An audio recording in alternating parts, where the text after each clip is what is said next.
guys, welcome to the Commander Lounge. Before I get into this deck tech, my commanding from scratch, I think it's called, the winner, the most picked general that you guys picked for that video is in fact Virals by a lot. You guys definitely want to see me build Virals from scratch, and I'm going to do that, as soon as possible. Once I get that deck built, I'll do a video on the deck tech. But until then, I got another deck tech for you guys, and no, you don't see a commander in your way. We're going back to Pauper. I mean, it's probably my second favorite format from Commander, and it really, I'm really sad that in my area in Maryland, there's no like Pauper leagues, and there's no like not even tournaments, on the weekends or anything. There's nothing really around here in Maryland to play Pauper. Well, at least in my area, but yeah. So I'm trying to push the support for him, trying to get more people into Pauper. And this is like my own brew. I pretty much built this from just the top of my head. I didn't use any of the internet or anything like I've done for some of my decks. And it's called Gruul Landfall. And the reason why I think the new Landfall cards that came out of Battle for Zendikar, and I think, did I just use Battle, or did I use, I'm not sure if I used any of the Oath cards, but Battle for Zendikar had a couple pieces that made, kind of put it together in common, in the world of commons, for Pauper. It kind of made it seem like it could be a thing, it could be a real deck. So I've only gotten a couple gameplays with it. It seems pretty good, but the reason why Landfall is so strong in Pauper is because of these cards. It's because of Evolving Wilds and Terramorphic Expanse and the Panoramas. It's just very good to get multiple triggers off your landfall, especially when you go wide with landfall creatures. But enough of that. Let's just get into the deck. The first thing is you got to run a full play set of Evolving Wilds. You want those double triggers for landfalls.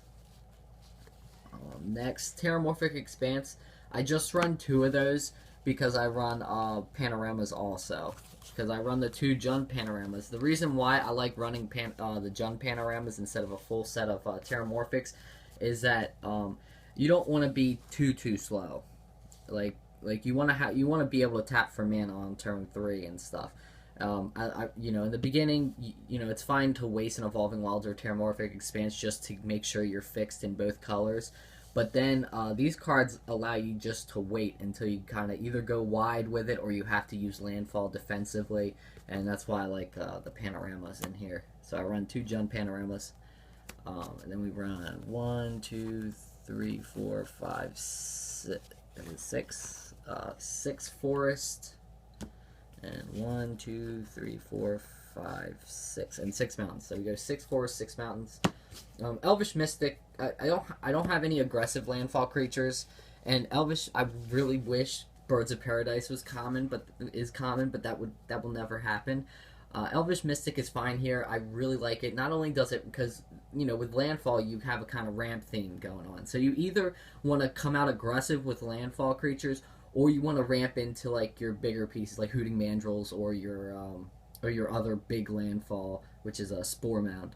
But this helps you do it. It's also not only good for just ramping, but it's also good to ensure that you have a turn 2 play when you have to drop down a fetch land like Evolving Wilds or Terramorphic Expanse, because those lands enter the battlefield tap. So I think Mystics have to be in here, or Llanowar Elves, whichever one you got. So you run a full play set of Mystics. And then Lightning Bolt. Lightning Bolt's pretty efficient, even though we have those Delve creatures that are pretty big now. Lightning Bolt's still a great card to have in the main board. So we run a full play set of Lightning Bolts. It's just good to either take out a creature or throw to the face to kill. The other removal spell I have is 2 Prey Upons. Because of how ridiculously big your landfall creatures can get, Prey Upon seems like a pretty good thing, especially with Plated Geopede. With him having First Strike, you don't have to worry about doing it and then not being able to swing in because you're afraid it's going to get chump blocked and killed. Prey Upon, it's just the best fight card. It's a 1-mana fight card, which is, impressive. I don't think we'll ever see this fight card ever again. I could be wrong, but I don't think so. I think it's too aggressively costed, and that's why I think it's definitely worth being in Pauper Constructed. Even though it's sorcery speed and they can, remove it and essentially 2 for 1. I think it's worth the risk, especially only a 2-of's fine. So definitely against the big fatties like Hooting Mandrills and Angler, this is where your Prey Upon comes in. Next is Sakura Tribe Elder. Like, this needed to be on a competitive list. This card is amazing. Rampant Growth on a stick is a thing, and in my landfall deck, it's so much better because you can play it right out and sacrifice it to ramp. I mean, of course, you can enable the double landfall triggers, land drop, sacrifice Sakura, Tribe Elder, landfall triggers again, or you can just leave it out there and save for it because this deck not only goes crazy with like ramping and having landfall triggers and everything, but it can also go wide. And there's another reason to go wide that I'll show you in a second with creatures. So you can use this defensively, offensively, ramp. Like it's a toolbox in this deck, which is great. So I run the full play set of Sakura Tribe Elders. So it used to be 2 Sakura Tribe Elders and 2 Farhaven Elf, but I really wanted Sakura Tribe Elder because it's got a lot more versatility than Farhaven in this deck. Now we're getting to some of our landfall creatures. Plated Geopede has to be the best one. He's just aggressively costs it, even though he's a 1/1 first striker. When that landfall hits, it's 2 each time. So, you play your Evolving Wilds, it's a 3/3. You sack that Evolving Wilds, it's a 5/5. Like that 5/5 first strike on turn 3 it's pretty good. It's not bad. And then you prey upon to remove something and then just bash in. Plated Geopede is probably the MVP of this deck. So you gotta run a full playset. Next up is McKindy Slide Runner. He's not as good. He's fine. I think you use him more defensively unless it's like late game and you're going wide, and then the trample actually matters. Like he's only getting +1/+1 every time you do it, so it's good that he starts out with a little bit more power than played it. But you really have to work to make this card really good. Like he ends up early game, he ends up either being a chump blocker with like a defensive landfall, or late game, when the trample really does matter. So you run a full play set of him. And I'd rather run him over the green creature landfall that's a 2/2, mainly because of the trample for late game, and also because with how the mana base, I want to keep the mana base generally even, and I need these to do that. And next is Valakut Predator, which may be the second MVP because it also gets the 2/2 every time a landfall comes. This card is I saw this card and I automatically thought like, okay, now we're gonna make a Pauper Landfall deck. I think we can make it with this one, as long as Valakut Predator's printed. So, double landfall triggers. He's a 6/6. So Evolving Wild, sack it, get another land, 6/6. So run a full play set. Oops, sorry. So the next one. So by the way, we run full play set of Valakut Predator. And now, this is also the reason why you want to go wide really quick with creatures, and that's Scion of the Wild. Alarms went off when I saw this card in Modern Master go from a rare to a common. Like, alarms should go off in the Pauper community when they see it. And surprisingly, like, what I've seen, I mean, I could not be, seeing enough of the meta. It seems like nobody's really running these cards. Like, maybe the green-white tokens are, and it's great in there. But it's great in this deck. You play it more. You don't usually play it on turn 3 unless you really need to play something. You usually play it later in the game once you go wide. And there's another card in here, Spore Mound, that helps you go really, really wide. So, yeah, I think it's great in here. A lot of times I'll see it come out as a 7/7 for 3, which is really good stats. He's just great. I can't believe he's a common. It's awesome we get him in the Pauper world. So I got 3 of those.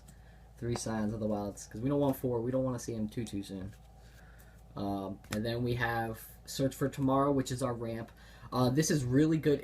This is a very versatile ramp card because it's really good to suspend on turn 1, because usually by your turn 3, it'll come off the stack and you'll either have a Plated or a McKindy out. So it will trigger the landfall there, so you could potentially get 2 to 3 landfall triggers on turn 3 for your Plated or your McKindy.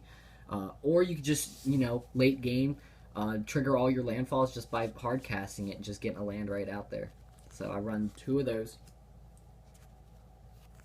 And then Ranger's Path is pretty much like is like our anthem in this deck. You don't want to use it too soon unless you really need the ramp to get into Spore Mound or Hooting Mandrills. But it's honestly when you get all your landfall creatures out and you play your land for turn, trigger all the landfalls, and then you do this, and then you make sure you get your 3 triggers for landfall. And if your land drop is actually a Evolving Wilds, you'll be getting 4 landfall triggers, which is nuts. Triggering landfall like twice is good, but triggering it 4 times, that's where it could be game ending. So we run 2 Ranger's Paths. And then next, I think it's our last landfall creature. It doesn't say landfall, but it's a landfall creatures because it's whenever land enters the battlefield under your control, put a 1/1 green Saproling creature token onto the battlefield. It's just this card's great. You really want to play this out when you can afford a land drop right afterwards, because then it's more valuable. You know, you get it unless you're playing it as quick as turn 3, which you can in this deck. You can put it right out on turn 3 and hopefully hope it doesn't get removed. Or later game, you play it out and then you play your land for turn, and make sure you get those saplings, you know, as soon as you get it out before they kill it, because a lot of people will go straight for this one, because you can use your saplings, you know, as chump blockers or just that extra damage to win the game. So I run a full play set of Spore Mounds.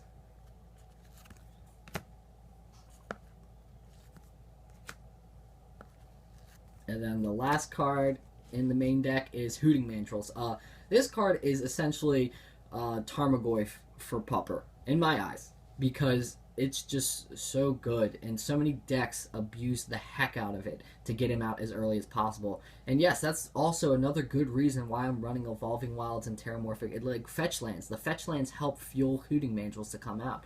And Sakura Tribe Elder, you know, this is why I picked Sakura Tribe Elder over Farhaven Elf, is because he fuels Hooting Mandrills from, you know, from delving. You know, a lot of times you're going to be getting him out for, you know, pretty much like 1 mana, 1 to 3 mana usually. He's going to be 1 to 3 for a 4/4 Trampler, so, I mean, that's great stats right there.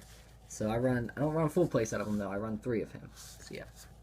That is the main deck. Now we're going to go to the sideboard.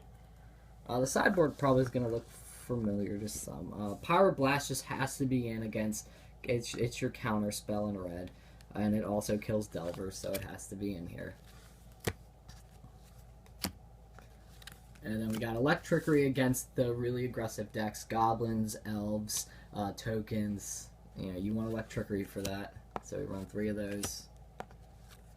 And then we get into our affinity hate. Gorilla Shaman basically says, you know, a lot of times whenever I play this, like when I used to play on MTGO, every time I play this turn 1 against affinity, it's usually a scoop, because you keep taking out their lands for 1 mana. It's ridiculous. And in this deck, it utilizes it even more, because with how crazy you can ramp in this deck, you can actually start taking out more pieces than just the lands and just the 0 cost. So that's why it's really good in here. So I run 2 Gorilla Shamans. And then 1 Ancient Grudge. It's always good to have an Ancient Grudge against, especially if you can use the flashback cost. It's always good to not have all Gorilla Shamans and spread out the love with Ancient Grudge, because there's a time where Affinity, which is really quick, which is like turn 2 or turn 3, where they stabilize, and then Gorilla doesn't matter too much, but then this matters, because then you can start 2-for-1ing them, which is really good. And then also, you could also put this in against, I usually put, I think I put the 3 copies in of Natural State in also against Affinity, because it also ensures that I make sure I hit those lands real quick on turn 1 to kind of slow them down as much as possible, because they are really fast. It's tough to deal with Affinity, especially with how I built my Affinity deck, which is different from the kind of combo Affinity. It's really good to get the lands as quick as possible. But I also thought about Hexproof, like Boggle Hexproof and stuff, the Pauper Hexproof decks. It's really important to have your answers, and that's why I don't only run 3 Natural States, but I also run 1 Tranquility, because destroying all enchantments ensures that, you know, once they're pretty much out of gas, they stay out of gas. So that's why I run that. And the last sideboard card is my 3rd Prey Upon. Basically, when you're facing up against decks with like Delver Angler, when you're scared of seeing a big Angler come out, or most of the decks in green that are rocking Hooting Mandrills, you want this card. So when your creature does go off of landfall, you can make sure to remove that good blocker that they have. So yeah, that is my my Gruul Landfall Pauper deck. Let me know what you guys think about this deck. If you guys think it could actually be pretty competitive in Pauper. I've only played it a couple times on MTGO, but it seems pretty good. I think I've won like 3 out of the 4 games I've played with it so far. I haven't had much time to play with it, but yeah, let me know what you guys think about that. Let me know what you guys think about Pauper in general too. Like, I absolutely love this format, because it lets, I mean, I think so many local game stores should promote Pauper, because I think local game stores would profit so much from it. Not from people buying cards from them, because they're going to be buying junky 15, 25 cent cards, But with the events, like charging $5 a head for an event where most people can enter, like Modern and Legacy kind of locks people out of playing Magic because of how expensive it is. Every person I run into, just last Monday I ran into a person that would love to play more competitive, eternal formats, but it's just way too expensive, and it shouldn't be that expensive. And this should honestly be out there for everybody to know that, like, it should be more competitive. There should be a lot more Pauper tournaments. It should be, I think it's ridiculous that they're not doing it, that they're not promoting it as much as I think they should be, because it's a way of people to play fast, aggressive, combo-y kind of Magic that everybody kind of craves. Like Commander's amazing and everything. Commander's like that other way of getting around it and playing. But when you really want to get the same feel as competitive Eternal play, Pauper's as good as it's get. It's honestly, a lot of people call it like the little Legacy format because it does feel as fast as Legacy, and it could be just as competitive. So yeah, so once again, let me know what you guys think of the video. Like, favorite, and subscribe. And take it easy, guys. Bye bye.